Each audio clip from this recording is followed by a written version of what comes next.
To all senior citizens, basta 60 years old pataas, importante pong mag-register kayo. Magandang araw po sa ating manonood. Narito pong isang official announcement mula mismo sa NCSC. Alam niyo po ba na umabot na sa 559,248 senior citizens sa Ilocos Region ang nakapagparehistro sa digital portal ng National Commission on Senior Citizens or NCSC noong hanggang February 6, 2026. Ayon yan sa tanggapan mismo ng Region 1. Sa kapihan sa Ilocos Programs, sinabi ni NCSC Region 1 Project Development Officer Emmanuel Kiban na layunin ng portal na pabilisin ang verification at gawing mas madali ang pag-access ng mga benepisyo at serbisyong pang-senior citizen. Ang sistema ay nagsisilbing sentralisadong database or centralized database na naglalaman ng mahalagang impormasyon tulad ng kalagayan sa kalusugan, kabuhayan at iba pang datos na makatutulong sa pagbuo ng angkop na programa para sa mga senior citizens. Mahalaga po ang pagpaparehistro dahil tinitiyak nitong kabilang ang senior sa opisyal na talaan o database ng NCSC.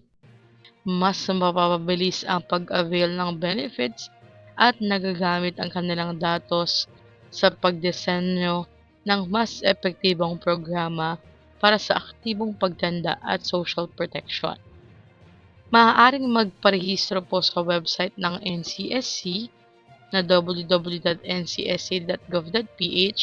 Yan lang po ang legit na website o sa eGov app na binuo katuwang ang Department of Information and Communications Technology or DICT.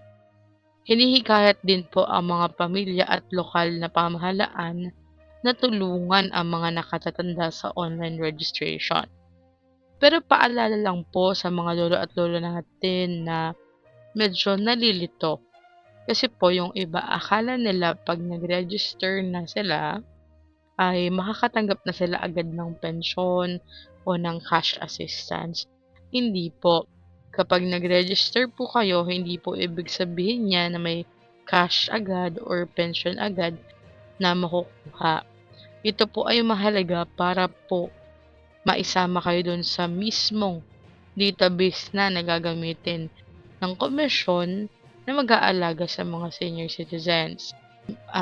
Mahalaga po na makapag-register kayo kasi para po sa mga programang ginagawa ng NCSC at maging basehan din ito ng pamahalaan para malaman nila kung ano yung mga kinakailangan nyo at iba pa. Kasi nga po, ito ay questionnaire na kinukuha yung mga data nyo and information. Kaya naman, mahalaga din po na ang pupuntahan nyo lang ay yung legit at official website ng NCSC. Kayo po ba nakapag-register na po ba kayo? I-comment nyo na sa baba. Hanggang dito na lamang po muna ito ang Just Infos and Updates. Like, share, and subscribe para kayo updated. God bless po and have a nice day.